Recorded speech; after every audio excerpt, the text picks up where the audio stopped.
आज का हमारा ये जो सेशन है वो बेहद खास है। लता मंगेशकर इंदौर में जन्मी, लेकिन उनकी जिंदगी ऐसी रही जिसके झरोखे में हम जितनी बार झांकने के लिए जाएंगे उतनी बार हमें कुछ ना कुछ हासिल जरूर होगा। 2022 ये वो साल रहा जब लता दीदी हम सबको छोड़कर चली गईं, लेकिन यकीनन उनकी ओर से जो गीत गाए गए हैं, जो सुरों की मलिका रहीं, सुर साम्राज्ञी रहीं, जिनके आर पार कोई नहीं रहा, न आज है न कल होगा। अब वक्त है उनको अपने आज के इस कार्यक्रम के जरिए श्रद्धांजलि देने का। मैं श्वेता सिंह, मेरी वरिष्ठ सहयोगी, आपको मैं मंच पर आमंत्रित करना चाहूंगी। जोरदार तालियों के साथ आप श्वेता सिंह का मंच पर स्वागत कीजिए। यकीन मानिए बहुत खुशकिस्मत है हम सब की उस युग में जन्म लिया जहां पर सुर कोकिला को सुना है। हमारे निजी आमंत्रण पर आने के लिए बहुत बहुत धन्यवाद आप सबका। अब इस सत्र की शुरुआत के लिए मैं एक एक करके अपने खास मेहमानों को यहाँ पर बुलाऊंगी, क्योंकि उनके जो निजी अनुभव हैं उसके जरिए उस सुर के पीछे के व्यक्तित्व को हम यहाँ पर समझेंगे। सबसे पहले हरीश भिमानी जी। वैसे तो ज़रूरत नहीं है मुझे इसके आगे कुछ बोलने की, लेकिन जो आवाज़ हैं आप राष्ट्रीय पुरस्कार विजेता ऑथर लता दीदी, अजीब दास्तान है ये, लेखक हैं, प्रस्तोता हैं, आवाज़ के धनी हैं, इसके आगे कुछ कहना नहीं है, समय की आवाज़ है। बहुत स्वागत है आपका सर, प्लीज। यतीन्द्र मिश्रा जी, आपने भी पुस्तक लिखी है और हम यहां पर दो पीढ़ी के पुस्तकों के बीच लता दीदी के व्यक्तित्व को समझेंगे। 7 साल बिताए और मेरा ख्याल है 300 घंटे लगाए। एक किताब तब तैयार होती है और हम छटपटा जाते हैं कि अरे बहुत समय लग जाता है पढ़ने में। इसके साथ ही मैं संजीवनी भेंडले को बुलाऊंगी, भेलिंडे माफ कीजिएगा, प्लीज आइए स्टेज पर। क्योंकि जो रियलिटी शोज होते हैं उससे आगे बढ़ने का, बॉलीवुड में जीत बनाने का एक रियलिटी शो जीतकर पहली कलाकार हैं दुनिया भर में, अभी तक 1000 से ज्यादा संगीत कार्यक्रम कर चुकी हैं। बहुत स्वागत है आप तीनों का। आज हरीश भिमानी जी की आवाज खराब है, मैंने कहा कितनी खराब हो जाएगी, कुछ भी बोलेंगे सब सुनेंगे। आज लता दीदी को यहाँ पर श्रद्धांजलि देने के लिए आए हैं। मुझे यकीन है कि वो जब अंतिम तस्वीर सबने देखी, जो हमने इस समय वीडियो दिखाया, कोई नहीं भी जानता था उसकी आंखें छलक उठती थी। आपका पहला परिचय क्या था? उस समय वो कितनी बड़ी कलाकार थी और आपके मन में क्या आया उनको देखकर? देवियों सज्जनों, इबादतों की तरह मैं हर काम करता हूँ। मेरा उसूल है पहले सलाम करता हूँ। क्या बात है, क्या बात है।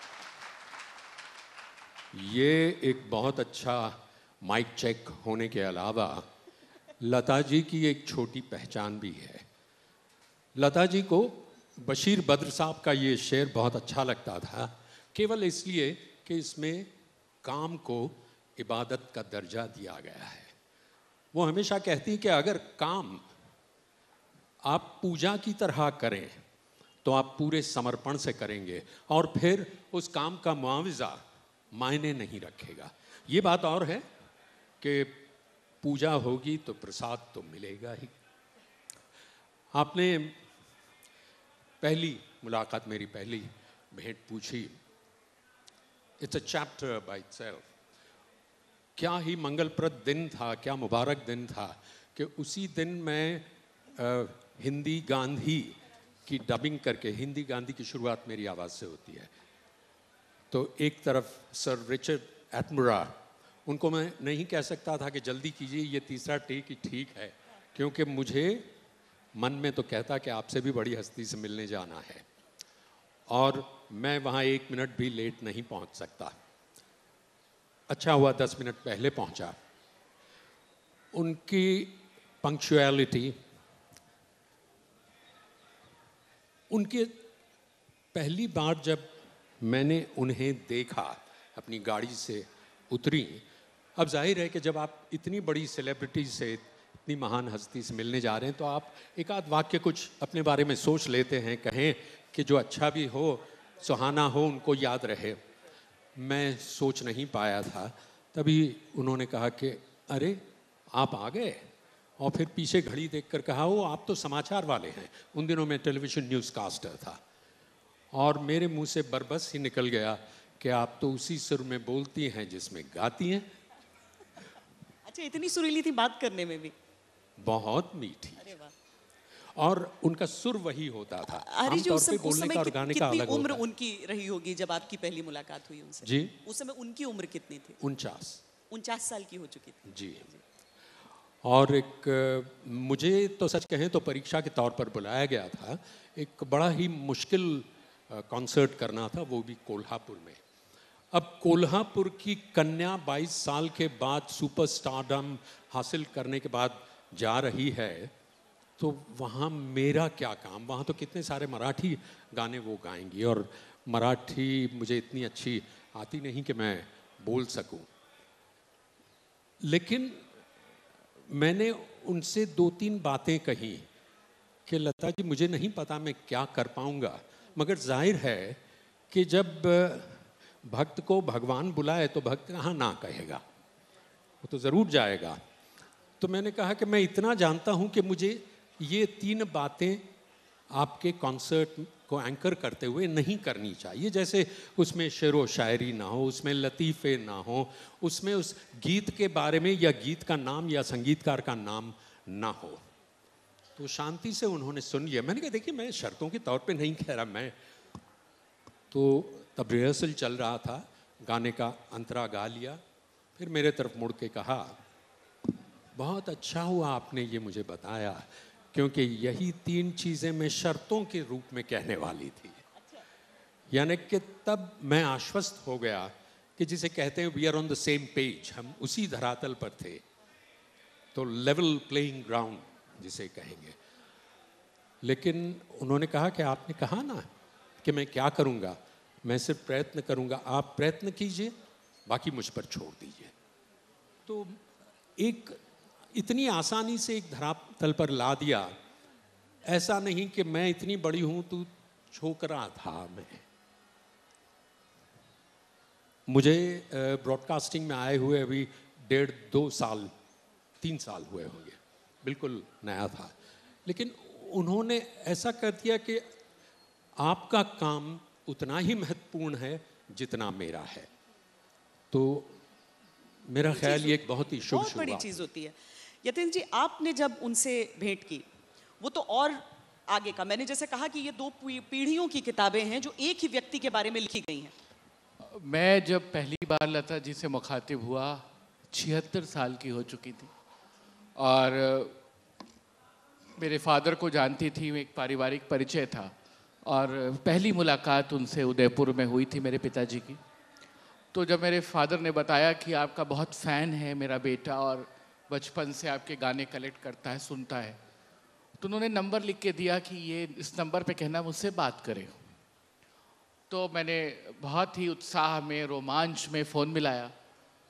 उधर से लता जी की खनकती हुई आवाज़, नमस्कार, कैसे हैं यतीन्द्र जी? और वो छोटे बड़े सबको जी से बुलाती थी, बहुत प्यार से। 1 सेकेंड, आप कहें आधे सेकेंड, 10 सेकेंड के लिए पॉज टेलीफोन पे, मैं कुछ बोलने की हैसियत में नहीं। उधर से उन्होंने आवाज़ फिर आई, आप सुन रहे हैं मुझे? मैंने कहा जी। अब मुझे कोई वाक्य नहीं सूझा, तो मैंने सीधे एक लाइन कह दी, दीदी आप बहुत सुरीली हैं। जैसे मैं कोई बहुत बड़ा अथॉरिटी हूँ और लता जी को ये सर्टिफिकेट दे रहा हूँ कि आप बड़ी सुरीली हैं। तो वो खनकती हुई आवाज़ में बोलती हैं, मुझे मालूम है। अब इसके बाद मेरे पास कुछ बचा नहीं कि मैं आगे क्या बात करूं। कि तो इस तरह से हमारी शुरुआत हुई। और जब जब मैं उनसे मिला, 80 बरस की हुई तो मैंने उन पे किताब शुरू की, और 88 बरस की हुई तो किताब रिलीज़ हुई। 7 से 8 साल तक लता जी बतियाती रही मुझसे। और जो सबसे मज़ेदार बात थी, जो मैं आने वाली पीढ़ी को, अपने से बाद की पीढ़ी से कहता हूँ, एक तो फोटोग्राफिक मेमोरी, दूसरा हर चीज़ को इबादत की तरह देखना, टाइम की पंक्चुअल। अगर किसी दिन लता जी को रिकॉर्ड करने में उनकी तरफ से अगर कोई दिक्कत होती थी, तो उनके सेक्रेटरी का फ़ोन आ जाता था कि आज आप आधे घंटे लेट से फ़ोन करिएगा, आज ना करिएगा फ़ोन क्योंकि दीदी आज व्यस्त हैं। और सबसे बुरा दिन वो होता था, बात का सिलसिला टूटता था, जब भारत मैच हार जाता था क्रिकेट का, और गलती से अगर सचिन तेंदुलकर आउट हो गए तो मरण है। आप समझ लीजिए कि वो 15 दिन बात नहीं करने वाली हैं, और जब फिर फ़ोन करो तो फिर हमेशा कहें कि यतीन जी वो आउट हो गया है, अभी मन बहुत ख़राब है। तो मैं क्रिकेट का कम शौकीन हूँ, तो मैं ये मनाता रहता था कि जब तक दीदी से बात हो रही है इन सालों में, सचिन तेंदुलकर आउट ना हो, हमारी किताब चलती रहे। वो और कोई दुख नहीं मनाती थी, क्रिकेट में हारना भारत का उनको बर्दाश्त नहीं था। तो ये एक ब्रेक आता था। लेकिन इतनी अनुभवों से भरी हुई, इतना कुछ था उनके पास, और मुझे लगता है हरीश जी भी इस बात से सहमत होंगे, हम लोगों ने जो अनुभव कर लिया उनके साथ, जो यात्रा कर ली, वो शायद उतना हम लिख नहीं पाए हैं जितना बिटवीन द लाइंस या उनकी बात में, उनके अफसानों में, उनके पॉज में, उनके तमाम चीज़ों में जो उपस्थित है। अभी भी वो लता मंगेशकर ढूंढी जानी बाकी।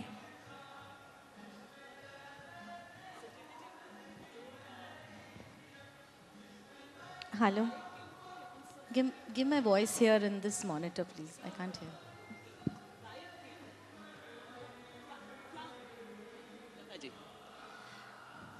श्वेता जी, लता जी हमारे लिए वो यूनिवर्सिटी है जिसमें हम पढ़े हैं। हम बहुत गर्व से कहते हैं कि हम लता यूनिवर्सिटी के छात्र हैं।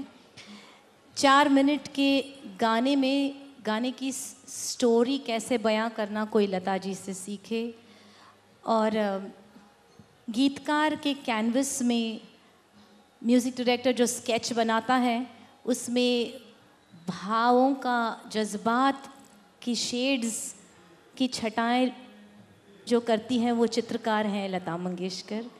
गाना कैसे गाना चाहिए, इसकी कुरान, गीता, वेद, उपनिषद सब कुछ लता जी हैं। ऊंची आवाज़ में चिल्ला के गाना लता जी नहीं है। जैसे कि मुलायमता अगर दिखानी हो तो, हुई और भी मुलायम मेरी शाम ढलते ढलते, मुलायमता दिखाना। या फिर आप यूं फासलों से हल्की सी हंसी देकर, आप यूं, ये हंसी नहीं है, आप यूं यूं लगता है जैसे सचमुच फासलों से कोई गुजर रहा हो। या फिर शर्म दिखाना उस गीत में, क्या कहूँ कि शर्म से हैं लब सिले हुए। ये सारा भाव प्रदर्शन हमने लता जी से सीखा है। वो हमारे लिए गुरु हैं। सही बात है। हमेशा ज़रूरी नहीं है कि आप मतलब जो लिखा है, जो जिन सुरों में बांधा हुआ है आप उसी से, आप उसमें कुछ जोड़ते हैं गायक के तौर पर। क्या मैं ये पूछ सकती हूँ कि जो पहला गाना आपने बतौर गायिका गाया होगा एक मंच पर, लता जी के गानों को चुनना एक चुनौती होता था, या फिर एक तरह से ये एडवांटेज की इसके बाद तो मैं चुन ही ली जाऊंगी अगले दौर के लिए? Lata ji competes with herself, all her songs compete with her own songs, और गानों का selection is always a challenge. कितने भी गाने ले तो भी लगता है कि अरे तू चंदा में चांदनी रह गया, या फिर जा मैं तो उसे नहीं बोलूँ रह गया। आपने टुकड़े छोटे छोटे अंश गाए हैं। मुझे लगता है कि यहाँ पर अगर लता जी को हम याद कर रहे हैं तो हम उनकी किसी गीत से गाएं, क्योंकि हरीश भिमानी जी ने तो इनकार कर दिया, आप कहेंगी तो भी मैं नहीं गुनगुनाऊंगी। जी। आपने सॉन्ग सिलेक्शन के बारे में कहा, तो यकीन जानिए मैंने कोई उनके साथ 127 कॉन्सर्ट्स किए दुनिया भर में, और इवेंट्स अलग। वहाँ सबसे बड़ी समस्या हुआ करती थी कि कौन से गाने न गाए जाएं, क्योंकि उनके जितने भी संगे मील जो कि लगभग 250-250 जितने हैं, तो एक कॉन्सर्ट में तो 24-25 से ज़्यादा हो नहीं सकते। तो उसके लिए जो जैसे आजकल इवेंट प्रेप कहते हैं, प्रेपरेशन, तो हमारी सॉन्ग सीक्वेंस मीटिंग्स होती थी। उसमें कितनी बहसें होती थी कि शुरुआत किससे हो, इंटरवल किससे हो, क्लाइमैक्स किस पे हो और एंड किस पे हो। बहुत मुश्किल होता था ये। एक और बात मैं इसमें जोड़ना चाहूँगा, बहुत मज़ेदार, कि जब किताब लिख रहा था और उनके सॉन्ग लिस्ट, चेकलिस्ट बन रही थी उनके फेवरेट गानों की, तो मैंने उनसे कहा कि अनीता का एक बहुत सुंदर गाना है, मैं देखूं जिस ओर सखीरी सामने मेरे सांवरिया। तो बोली बहुत खराब है। फिर मैंने कहा दीदी आया आया ठरिया पे कोई चोर, मेरा गांव मेरा देश। अगर मुझे मालूम होता इतने खराब गाने चुन के लाएंगे तो मैं शायद इंटरव्यू न देती आपको। तो मैंने कहा जब खराब का ये मामला है तो अच्छे की लिस्ट क्या होगी। तो जितने ऑफ ट्रैक सॉन्ग हैं लता जी के जो कम सुने पढ़े जाते हैं, जिसमें से एक आप यूं फासलों से गुजरते रहे आपने याद किया, या अन्नदाता का रातों के साए घने, तो ऐसे गाने वो चुनती थी जो जल्दी पॉपुलर नहीं है। और कोई पॉपुलर गाना अगर आप उनको याद कर दें तो वो ऐसे मुंह पिचकाती थी कि अरे ये गाना कहाँ तुमने याद कर लिया। और मैं आपसे बताना चाहूँगा जो संगीत के लोग बैठे हों, लता जी ने हमेशा अपने गानों के आगे के.एल. सहगल, नूरजहां और राजकुमारी जी के गानों को तरजीह दी। जब भी कोई गाने की बात करो तो वो कहे मेरा क्या सुनते हैं, आप नूरजहां को सुनिए, आप सहगल साहब को सुनिए। यही बड़प्पन होता और है। ग्रामर सिखाया। उन्होंने कहा कि जब हमारे आने से पहले मैंने ध्यान दिया कि पहले मोहब्बत को मोहब्बत गाते थे, लेकिन नूरजहां ने उसको मोहब्बत किया। जमा है मोहब्बत हंसी है जमाना, उसको कॉपी करते हुए फिर उन्होंने अनारकली में गाया मोहब्बत ऐसी धड़कन है जो समझाई नहीं जाती। तो फोनेटिक्स का काम, साउंड्स के बीच में किस तरह से कठिन शब्दों को सुंदर बना के रखते हैं, ये उन्होंने कहा कि मैंने नूरजहां से सीखा। तो आप अगर लता जी को ग्रामर की तरह भी पढ़ें तो आपको टेक्निक समझ में आएगी कि इम्प्रोवाइजेशन क्या है। और प्लेबैक सिंगिंग सिर्फ 3 मिनट का प्रील्यूड इंटरल्यूड में गाना भर देना नहीं है, उसमें अपनी वैचारिकी और नवाचार करना भी क्या है, सुंदर बात है जो लता जी ने किया है। वाह, संगीत का व्याकरण। संजीवनी जी, अब जी। उनके लोकप्रिय गानों में एक विडंबना ये थी कि जो गाने बहुत लोकप्रिय थे ज़रूरी नहीं कि वो उन्हें अच्छे लगते हों, और अगर वो उनसे गवाने के लिए हम इसरार करते स्टेज कॉन्सर्ट में तो वो उखड़ जाती। वो कहती कि देखो आप लोग कहते हैं तो गाती हूँ, बाद में कुछ हो तो मैं नहीं जानती। अरे होगा क्या, नहीं लोग आके सामने नाचते हैं, मुझे ये सब अच्छा नहीं लगता। बिंदिया चमकेगी उनको अच्छा नहीं लगता। बिंदिया चमकेगी से बहुत नाराज होते थे, बहुत नाराज। देवी और सज्जनों, उन्हीं तक जा रहा हूँ। जरूर। लता जी के बारे में ऐसा बहुत कम है जो लोग नहीं जानते, सिवा के उनके स्वभाव की बारीकियां और कुछ उनके अपने व्यक्तिगत अनुभव, उनकी अपनी रिकॉर्डिंग्स के दौरान। अब मैं सौभाग्यशाली रहा कि मैं उनके साथ रिहर्सल्स पे बैठता था, जो कि लगभग 200-250 हुए होंगे, क्योंकि हर एक कॉन्सर्ट के लिए औसतन 3 रिहर्सल्स होते थे। और गाना गाती थी, फिर गाने की बातें होती थी और मैं कुछ पूछता रहता था और वो सुन सुन के गुनगुन के जवाब देती थी आराम से। मैंने उनसे पूछा था कि देखिए आप सबसे ज़्यादा संगमील गीत तो आपके नाम है, तो क्या आपको ये आभास हो जाता था गाना गाते समय कि ये गाना बहुत लोकप्रिय होगा, ये संगमील बन जाएगा, ये स्वर्णाक्षरों में लिखा जाएगा? तो कहा क्या बात कर रहे हैं, कुछ गाने तो ना रिकॉर्ड होते हुए कुछ गाने रिकॉर्ड होते होते बदल गए और कुछ जो होने थे वो नहीं हुए। देखिए ये गाना जो अभी मैं रिहर्स कर रही हूँ ना, ओ सजना बरखा बहार आई, अब वो ओरिजिनली है एक बंगला गाना, ना जेओ ना रजनी एखोनो बाकी आड़ो किछु दीते बाकी बोले रात जागा पाखी, वो भी सलील चौधरी का है। वो गाना जब कलकत्ते में रिकॉर्ड हो रहा था तो रिकॉर्डिंग के लिए सब गए, लेकिन सलील चौधरी जिन्होंने गाना लिखा भी था वो आश्वस्त नहीं थे। उन्होंने कहा नहीं अच्छा नहीं है, ना ही म्यूज़िक कंपनी वालों को अच्छा लगा। लेकिन लता जी ने कहा पता नहीं क्यों सिर्फ वो मुखड़ा सुनकर मुझे वो गाना बहुत अच्छा लगा। तो खैर दूसरे दिन फिर आए और सलीलदा ने कहा कि मैं तुम्हें कुछ नया देता हूँ। तो कहा नहीं दादा पहले वो तो कर ही लीजिए, वो भी करूँगी दूसरा भी।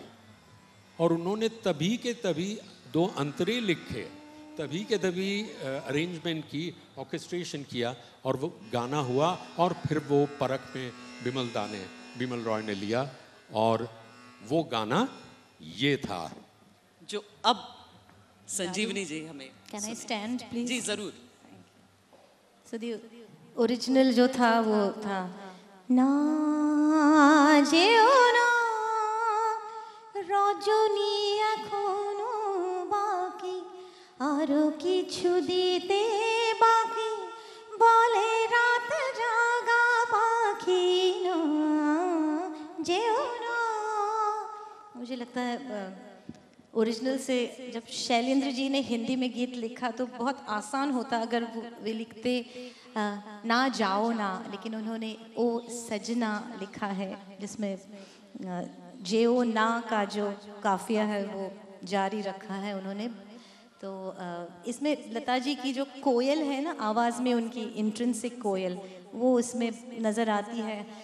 तुमको पुकारे मेरे को मन का पपीहरा मीठी मीठी आंगनी में जले मोरा जीरो सजना।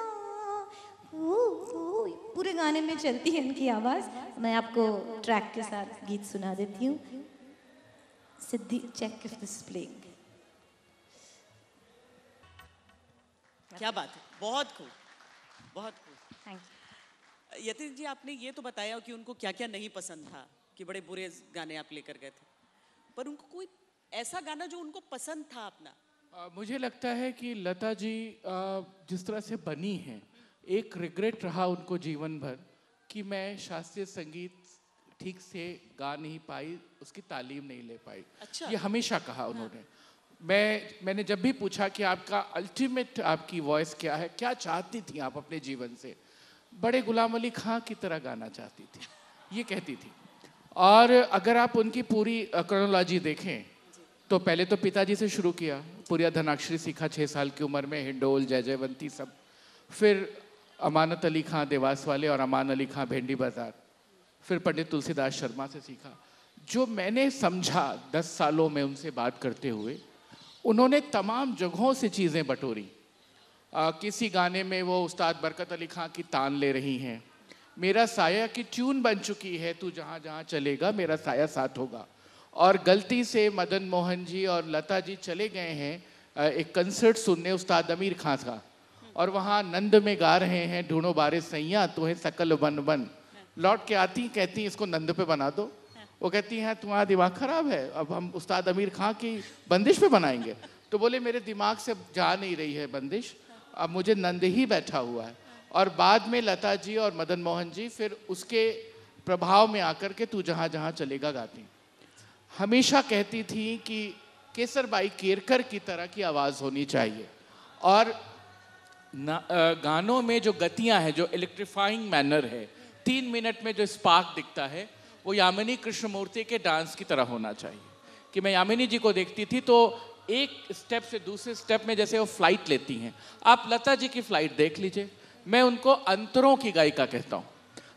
प्रील्यूड के बाद मुखड़ा शुरू होता है बहुत सामान्य ढंग से, और जैसे अंतरे में उतरती हैं वो सीधे तार सप्तक पे गति करती हैं और 3 मिनट में सारी राग दर्शना करा के लौट आती। कोई गाना उठा ले, मैंने संजीवनी जी से कहा था कि एक गाना आप ऐसा गा दीजिएगा। आप गाना सुनिए, साधारण सा गाना है नागिन का, जादूगर सैया छोड़ो मोरी भैया अब घर जाने दो। जैसे अंतरे में आता है जाने दो रसिया मोरे मन बसिया, गांव मेरा बड़ी दूर है, आप यकीन नहीं कर सकते कहाँ गई। मेघा छाए आधी रात बैरन बन गई निंदिया। आप जब लाइन आती है सबके आंगन दिया जले मेरे आंगन जिया, हवा लागे शूल जैसी ताना मारे चुनरिया।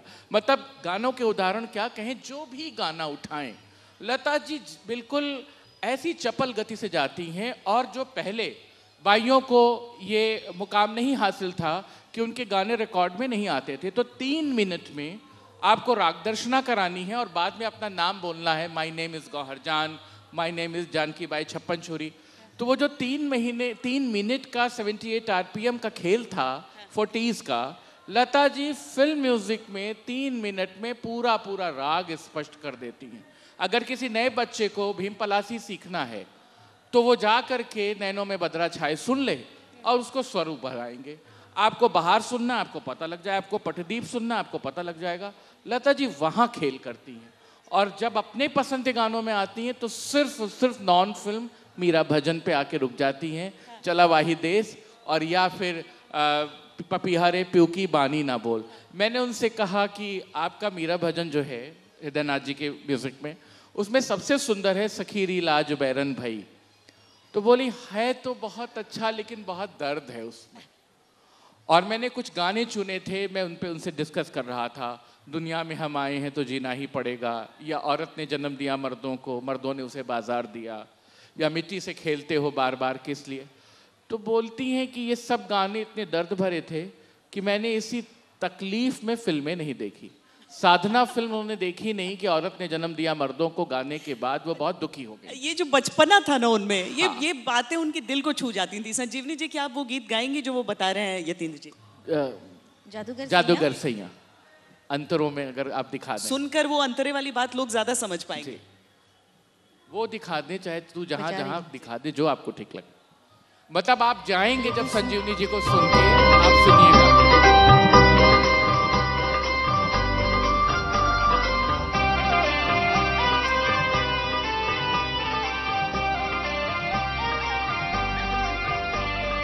जादूगर सैया छोड़ो मोरी बैया, हो गई आधी रात अब घर जाने दो।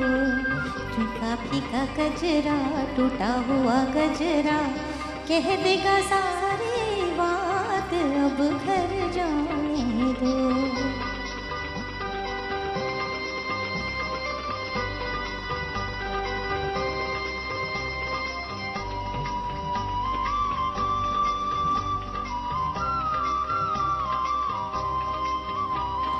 जाने दे ओ रसिया मेरे मन बसिया, जाने दे ओ रसिया मेरे मन बसिया। गाँव मेरा बड़ी दूर है, तेरी नगरिया रुक न सकूं मैं, प्यार मेरा मजबूर है।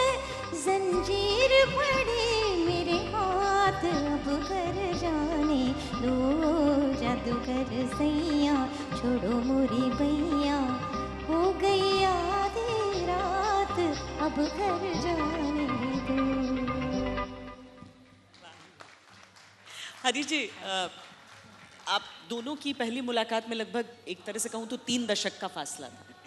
उनकी पसंद हमेशा से ऐसी ही थी, गीत संगीत को लेकर, अपने गानों को लेकर उनकी बातें, या उस समय आप अलग देखते थे? ऐसे भी समय के साथ चलती थी वो, अपने जाते जाते वो ट्विटर पे बड़ा एक्टिव हो गई थी। मतलब ऐसा कि जो लोग छोड़ दिया करते हैं कि नहीं नहीं ये तो नए ज़माने की चीज़ है, लता जी हमेशा समय के साथ चली।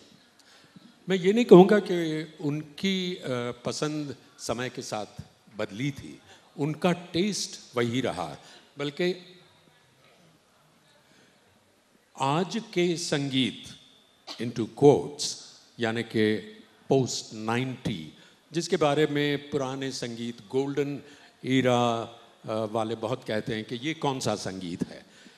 लता जी की तर्क संगत बात ये थी, लता जी का तर्क ये था कि संगीत बुरा नहीं होता, या तो वो संगीत आपको अच्छा नहीं लगता तो वो संगीत किसी और को अच्छा लगता है, वरना वो उस संगीत का अस्तित्व ही नहीं होता। लता जी से बड़ी मुश्किल से मैंने कोई 5-6 गीत चुनवाए थे कि कौन से अच्छे से अच्छे आपको लगते हैं। तो पहले तो बहुत टाल दिया, कहा कि ये आपका काम है, क्योंकि गानों को लोकप्रिय मैं नहीं करती, मैं गाने गाती हूँ, लोकप्रिय दूसरे करते हैं, चाहे मुझे अच्छा लगे न लगे। तो सबसे पहले उन्होंने मुझे बताया, थोड़ी मदद कर दीजिए मेरी, मैं शायद मुखड़ा भूल रहा हूँ, चाचा जिंदाबाद का बैरन नींद ना आए उनका सबसे प्रिय गाना था। और हैं शीर्षस्थ है चाला वाही देश, और रज़िया सुल्तान का ऐ दिले नादान, AR रहमान का है एक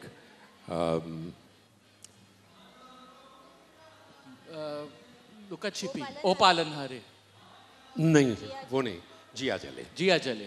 मतलब जिया जले तो मुझे इसलिए याद है कि एक कॉन्सर्ट हो रहा था मुंबई में, और वो आखिरी से पहले का गाना रखा हुआ था, उनकी बहुत पसंद का गीत। और 10:30 बज गए और पुलिस वाले आए, कहा कि भाई आता गाऊ शकत नहीं, अब भी आप नहीं गा सकते बिल्कुल। तो इतनी उन्होंने ऐसी चिरौरी की, अच्छा। कहा कि मराठी में कहा एक गाना गाने दीजिए मुझे, और नहीं गाने दिया तो सारे कॉन्सर्ट का मूड खराब हो गया उनका, उनको इतना पसंद था वो गीत। तो उन्होंने ऐसा मुझे कभी नहीं कहा कि आज के गाने अच्छे नहीं हैं, कि आज कैसा। हाँ, लिखने में मुझे याद है बहुत पहले मैंने ही बड़ा पूछा था कि आपने तो इतने बड़े बड़े शायरों कवियों के गीत गाए हैं, ये जो आपने गाया अच्छा तो हम चलते हैं। तो मुझे ऑलमोस्ट डांट दिया, कहा क्यों, प्यार में ऐसा नहीं कहते, तो क्या बुरा है, ये कविता वो कैरेक्टर गा रहा है, वो कवि नहीं है। तो उनकी बातें बड़ी तर्कसंगत हुआ करती थी। एक और बहुत सुंदर बात जो सर ने कही, बैरन नींद ना आए गाने के लिए वो कहती थी कि मेरे पूरे करियर का अकेला ऐसा गाना है जिसमें मैंने सबसे कम गलतियां की। अच्छा। हाँ, वो क्यों नहीं पसंद करती थी अपना गाना, वो कहती थी कि एक बार गाना रिकॉर्ड हुआ, रिकॉर्ड हो गया, म्यूजिशियन ने कह दिया कि फाइनल टेक है, फिल्म में आ गया। बोली कि एक बार रिकॉर्ड होने के बाद मुझे अपनी गलती पता है कि मैंने फला लाइन में या फला शब्द में ये गलती कर दी है, वो आप नहीं पकड़ सकते।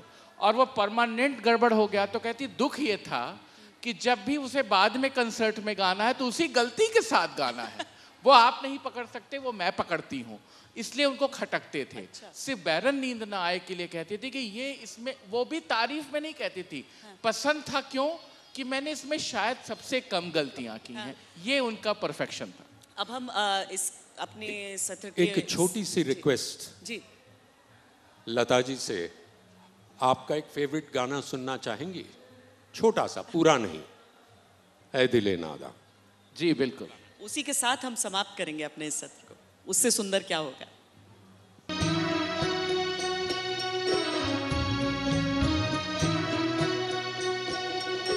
हम भटकते हैं,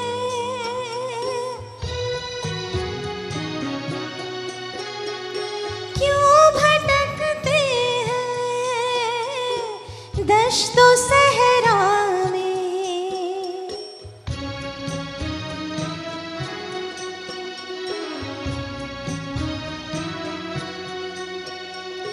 ऐसा लगता है मौज प्यासी है अपने दरिया में,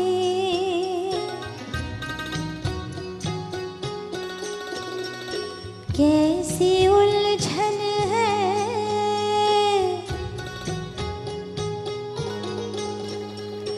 क्यों ये उलझन है,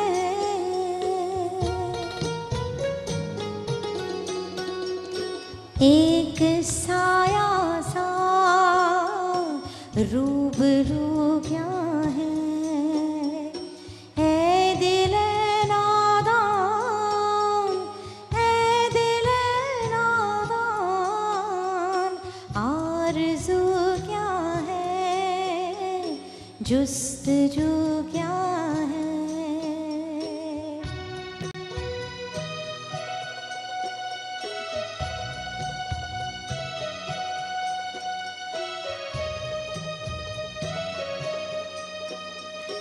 क्या क़यामत है,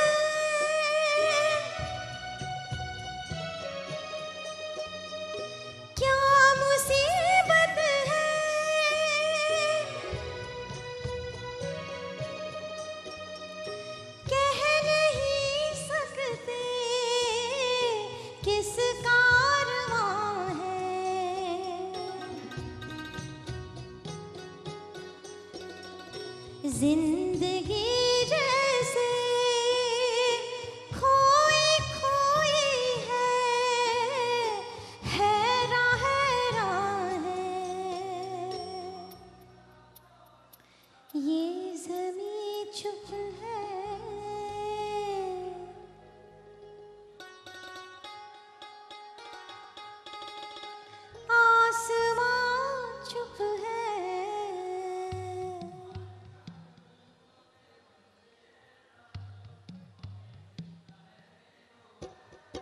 फिर ये धड़कन से चार जो क्या है, ऐ दिल नादान, ऐ दिल नादान, आरज़ू क्या है, जुस्तजू क्या है।